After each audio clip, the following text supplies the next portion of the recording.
Hello, you're listening to Hugo Talks. Piers Morgan, or as I like to call him, Propaganda Piers Morgan, has made a tweet this afternoon in favour of the jab passports. It's no surprise to hear this from propaganda establishment mouthpiece Piers, who we must presume is an obvious hater of freedom and democracy and a fan of destroying human rights.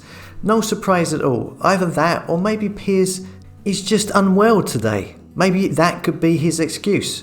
It's hard to put into words what to say about Piers Morgan, but fortunately he seems to be becoming increasingly irrelevant as time goes on. His latest life stories show, interviewing the illuminary genius that is Gemma Collins, which from what I've heard was an embarrassment to end all embarrassments, was yet another flop, which he tried to hide by tweeting.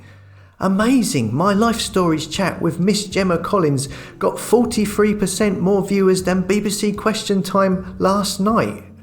You beat Question Time? That snore fest of a BBC show? Wow, that's some achievement, Piers. As one person replied to this tweet, they said, well, that's nothing to be proud of. There's a YouTube channel of people having their piles lasered off that gets more views than you and Question Time put together. And I imagine it's far more interesting. So it's clear that Piers is becoming increasingly irrelevant, and so in his desperation he is always on the lookout to make divisive, ill-thought-out, controversial posts on Twitter to try and claw back some attention he so needs. And it's embarrassing. So let's have a look at the response to this tweet today. And although there are quite a lot of people who stupidly agree with him, obviously, if you're a fan of Piers Morgan, you're already pretty much not the smartest person in the world. Yeah, there are quite a few people on here with mutton brains, but luckily sanity prevails. There are many more people who can see through the madness of what he has said. Let's take a look at them. Think you will find it breaches this. Think everybody needs the Parliamentary Assembly resolution to hand. Although note, it is provisional. Look at 7.3, and here it says, ensure that citizens are informed that the vaccination is not mandatory and no one is politically, socially or otherwise pressured to get themselves vaccinated if they do not wish to do so themselves. So I'd imagine Piers hasn't seen that. No, he's well up for pressurising people into getting the jab by taking away their ability to go to the shops and get food for themselves and their family.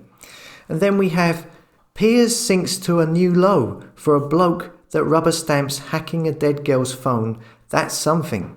Next up. So let's exclude the following from society. Pregnant women, women planning to become pregnant, under 16s, anyone unable to get vaccine due to health reasons, e.g. allergy. Vaccine will be modified to cope with mutations, so will you then start saying sorry, your vaccine is too old? Another one says, so are you saying, Piers, that 250,000 users of auto-injectors, i.e. lifesavers for those with severe allergic reactions, such as myself, who cannot have the vaccine because it would very well kill me, be barred from every shop and establishment in the country? Another one says, not only is this suggestion immoral and supports an idea akin to illegal Nazi legislation, it also shows a complete lack of understanding of how this vaccine works, or doesn't in the case of transmission. Another says, obviously that would be illegal, Piers. Forcing people to do anything against their will and punishing them by refusing them entry to anywhere and to live their life as they choose is against their human rights. It would also fall under coercion, which is also illegal. Another added, a person that opposes mandatory vaccination or vaccination passports is someone who is used to living in a democracy. That's not hard to understand. And another replies, it goes far, far beyond democracy. It is in alignment with nature, as intrinsic as breathing. It seems that we are being manipulated out of this alignment and into a sterile, soulless existence. Future AI isn't in a computer program, it's literally the reprogramming of humans. Another says, The vaccine doesn't prevent you getting the virus or passing the virus on. Like any flu vaccine, your symptoms should not be as serious, but they can't rule this out. So what's accomplished by having a passport saying you've had the vaccine, other than deceitful hatred and bigotry?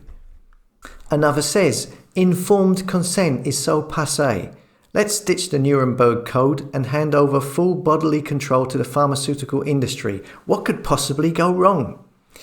It's shocking, Ben. I cannot believe the sick mentality of people.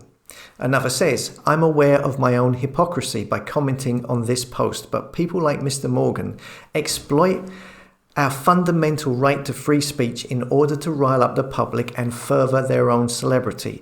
Don't let him. Why does not wanting the vaccine make you a denier or an anti-vaxxer? Why can't it just be about personal choice and the freedom that allows? My mum had a stroke just after hers. We are all now incredibly doubtful. Makes me none of the above. And then we have, hello, my name is Piers. I am a nothing, an insignificant pluke on the back of humanity. What's a pluke? I don't know, but it sounds about right. So yeah, you get the idea. Fortunately, the majority of people responding can see what he says as being reprehensible and stupid and dangerous. Leave a comment below, express your opinion, and come and subscribe to hugotalks.com. It's the only platform where I get to keep the subscribers. If I get cancelled here on YouTube, which I'm sure at some point in the future it will happen, all my subscribers are lost. So come and subscribe to Hugo Talks if you want to subscribe, and I can then keep you up to date with posts in the future if I end up getting cancelled from here. And I'll see you tomorrow. See you later.